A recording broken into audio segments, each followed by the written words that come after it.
Or 20,000, I should say, people have died in the Turkey-Syria earthquakes already. Hope is fading as the critical golden window of time to save people trapped under the rubble closes. But volunteers refuse to give up. And a warning, the following report contains graphic images. Volunteers in Idlib are doing what they can with what they have. Cut off from the world and international rescue efforts.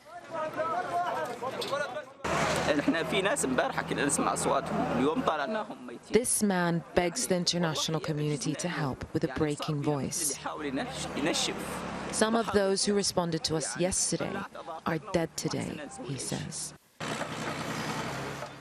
This site is just one of many in a war-torn country further flattened by these earthquakes. This volunteer says there are around 500 families buried under this rubble, women and children, and they don't know who is dead and who is alive. But there are still miracles at play. The newborn baby pulled out from under a collapsed building, still attached to her mother, now has a name. The doctors have called her Aya. It alludes to the sign of a miracle, a Quranic revelation straight from God. The first few trucks carrying aid to Syria finally made it through the Bab al-Hoa border point.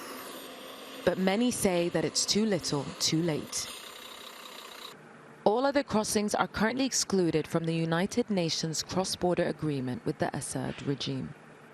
This is a border crossing into northwest Syria, only an hour away from Aleppo. And over the last 11 years of war, it's seen millions pass through into Turkey seeking refuge. And now many Syrians are moving back that way into the country to help with rescue efforts. Anxious, like these men here, anxious to make it through and help. He tells me he sees no reason why the world isn't rushing in to support Syria. I ask about the sanctions and they say they shouldn't be enforced on the people. He points in the direction of Turkey and then back to the border.